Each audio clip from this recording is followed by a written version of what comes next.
Hi, this is Scott Garibay, and today I'm going to be talking about new additions for tabletop role-playing games.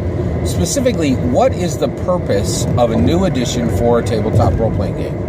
All right, so let's get into it. So, one of the reasons why I'm talking about this today is my mind is really a lot on Dungeons & Dragons 6th edition, when it's going to start officially being created, when the announcement for it will be made, what is going to be in Dungeons & Dragons 6th edition, what lessons have been learned previously from Wizards of the Coast, from creating new editions, and how will they manage it, right? So, but it makes me think overall, at the tabletop role-playing game industry level, what is the purpose of new editions, right?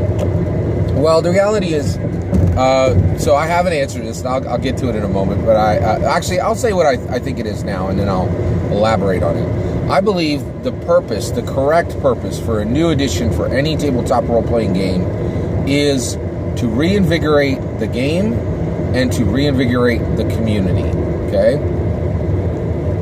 That is the actual correct purpose for a new edition, right? So if your community, if the game doesn't need to be reinvigorated, if the community doesn't need to be reinvigorated, then there shouldn't be a new edition.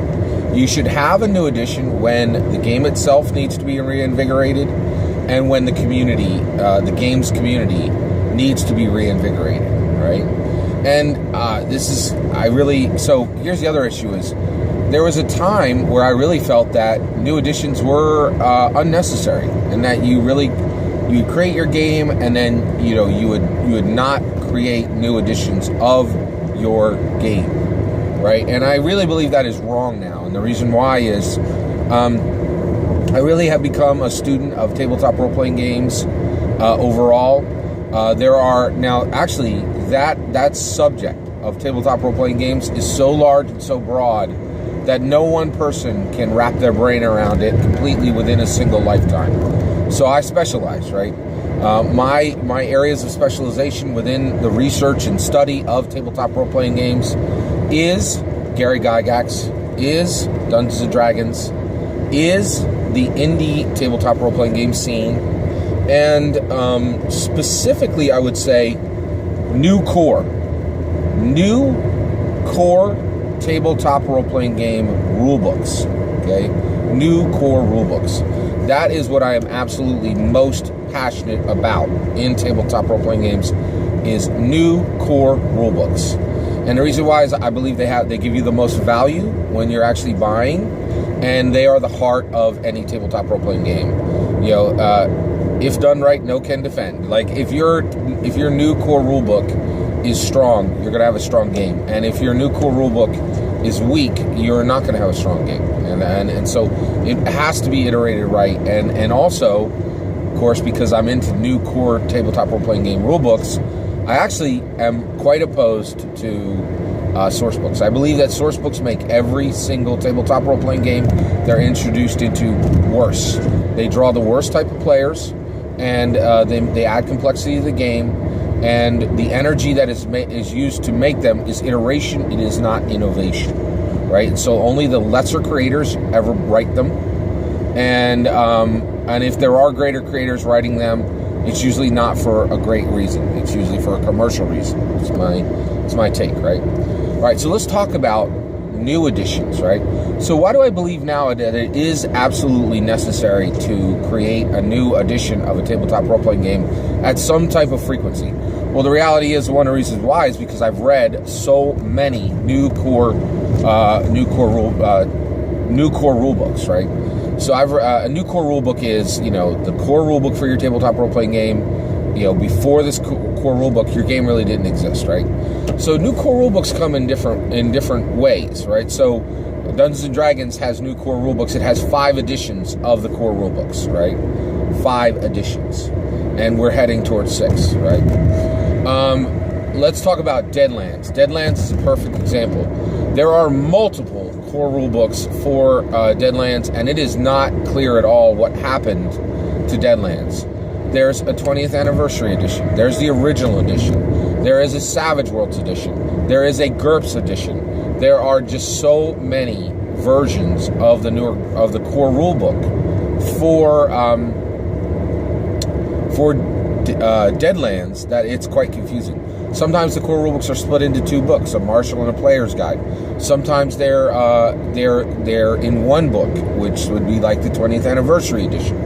And so it can be really crazy. The other thing is, so one of the things is when you bring out a new core rulebook, you might be bringing out like a perfect example of that is Deadlands Savage World.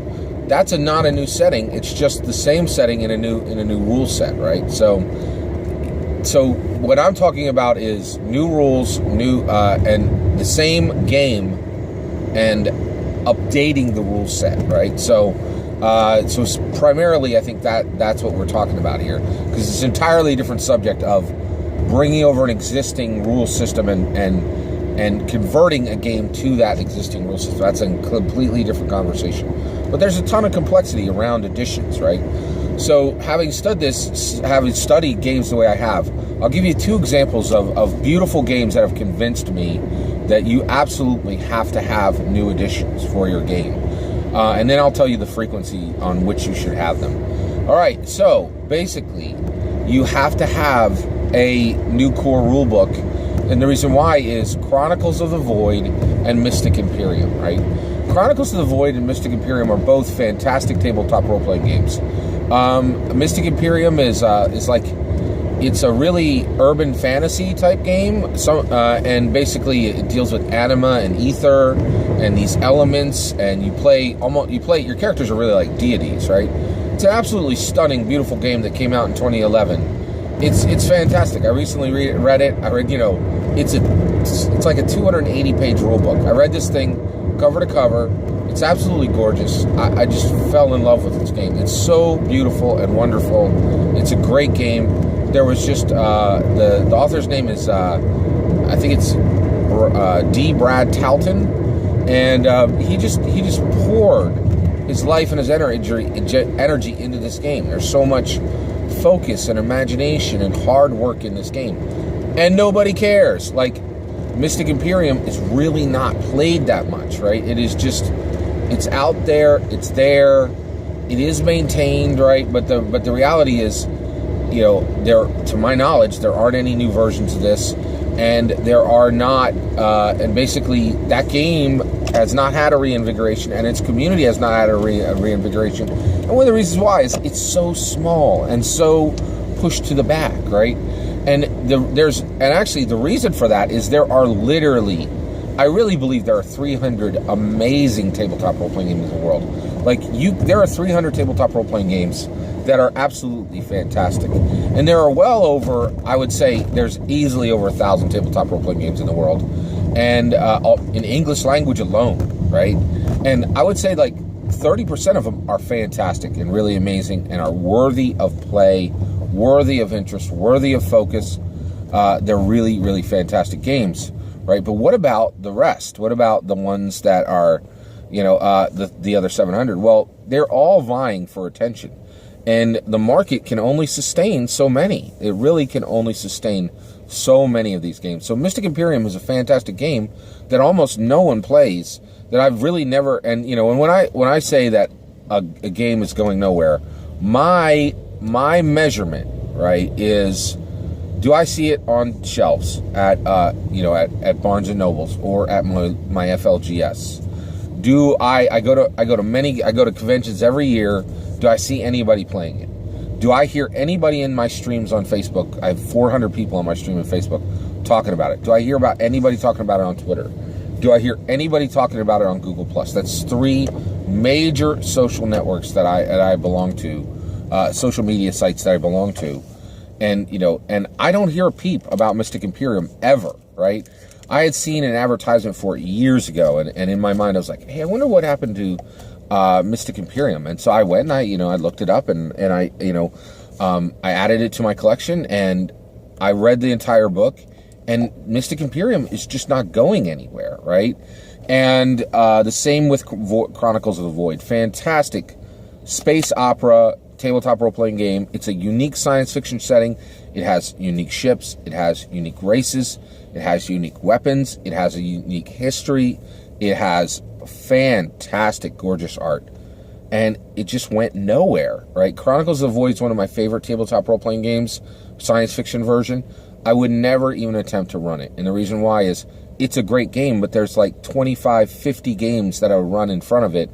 Not because I don't like it, because I know I would have a hard time selling it to players compared to other games, right? And so both of these games, to my knowledge, they have one edition each, right? And that's it. That's all they're ever going to get. That's, that's where it stands, right? And it's probably a good idea that they do not have a second edition, because their original community was never that large, right? And they were good games. They were great games, but they weren't phenomenal games that pushed out the 50 to 100, other tabletop role-playing games in their genre that were just absolutely fantastic, that really had to be overcome by these games, and so it's pretty incredible. So there are games out there that don't have new editions, and many games that do not get new editions. But you really do need to have new editions to reinvigorate your game and reinvigorate your community. And that's how a healthy, strong, growing tabletop role-playing game goes. And also, I have to say, in order to survive today, your tabletop role-playing game has to have good writing, good art. It has to be tenacious. It has to have drivers behind it. It really has to have a community who's passionate about it, to push aside all the other new games that are coming out, and push aside all the games that are already out there that are growing, that have a frequency for new editions that will allow your game to continue to go. And that is a tall order. It is so hard to do that, like to actually deliver on that, on all those asks. It is, it's so difficult to even write a tabletop role-playing game, and to master it and say, not only is my game going to be strong, but it's actually going to displace other people's game, and it's going to remain in the market for years or decades, right? That is tough. That is very, very tough to do. Most of the top games that are getting new editions, they have conventions that are centered on their game alone, right? That's scale. That is a lot of movement. So what is the correct frequency for new editions? Well, the correct frequency for new editions right now in 2018, because I think this has changed over the decades, is 4 to 8 years, right? So if you're bringing out a new edition in less than 4 years, it means that you've made a mistake, in my opinion. And if you're bringing out a new edition in more than 8 years, you are also creating a problem. Now, why do I say that you could have a frequency that's too high, right? Well, new editions are incredibly disruptive to communities, right?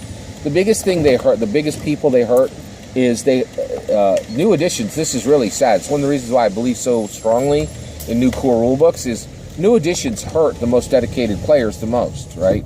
Because the most dedicated players have bought heavily into core rulebooks, and basically the moment you get a new edition, you can just take all those old core rulebooks and they're trash, right? They're worthless because they can't be used in the new game.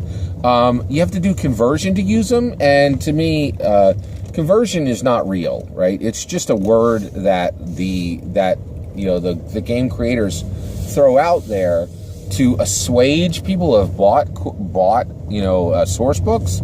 But the reality is, it's very difficult to run a tabletop role-playing game, and doing conversion on a whole bunch of books is a waste of time for any decent decent game master, right? You should just play with what's been written, and I just don't really feel it's wise for game masters to be spending a ton of time converting 2, 4, 12, 24 source books. It's just not a good use of if you're a skilled game master, it's a horrible waste of your time. You'd be much better off writing your own new content, writing your own new game, writing content for adventures for your players. Conversion is an absolute massive waste of time for any skilled game master. Okay, so conversion isn't real. It's a boogeyman. It's a unicorn, right? That gets trotted out by games that are going to a new edition and don't want to say the reality is, which the reality is, You're our biggest fan. You bought all eight of our source books. You're going to be hurt the most by this new edition. Those are all trash now. Welcome to the new world, right? And it's harsh, right? Like so. Basically, if you are doing a new edition more frequently than every 4 years, you are kicking your most valued players in the teeth on the regs, like, and not even giving them a chance to get the new, you're not even letting their wounds heal, right? The community that saw this the most was not actually a tabletop role-playing game. It was actually Warhammer 40K. They did, it was like, there are these, there's these assault rifles that fire 3-shot bursts, right? Well, in Warhammer 40K, there was a 3-shot burst for 6, 7, and 8. It was like, and it was brutal. Like it just kicked their most loyal, wonderful, dedicated players. It just savagely kicked them in the teeth routinely. Like it was, here's 6th, like a year and a half later. Here's 7th, like 2 years later. Here's 8th. All right, and those people were just so brutally treated by these rapid fire additions. So you can't do additions too quickly. One of the ones that I've seen recently is Index Card RPG. They just went to a 2nd edition. That 2nd edition, I think, was needed, and it was beautifully done. And it was incredibly well executed by Runehammer Games, right?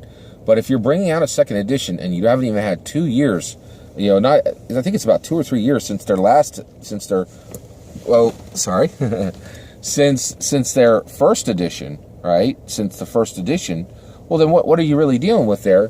What you're really dealing with is you're dealing with a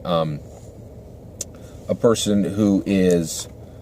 you're dealing with problems that were in the first edition. So I think it wasn't an issue of, it was just the creator saying, I'm looking at this and I'm seeing mistakes. I want this to get fixed.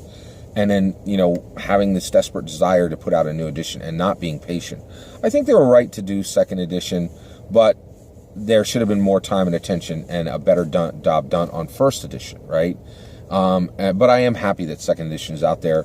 And I also want to say a big, huge thank you to RPG, to Drive-Thru RPG, and to Runehammer Games, because I bought 1st edition, and when I went on to Drive-Thru RPG, they said to me, hey, here's the 2nd edition of Index Card RPG. You get it for free. It was the most seamless, beautiful, like, wonderful transaction I've ever seen, and I was just so thankful for it because it was really, really well handled.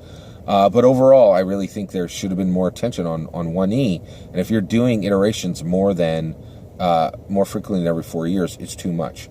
If you are and then our world moves so fast that if you are doing editions more than 8 years, your community is going to die, or you're going to get overtaken by other games that are pruning the bonsai tree. And so 4 to 8 years is the right space. All right, that's my opinion on new editions. Take care.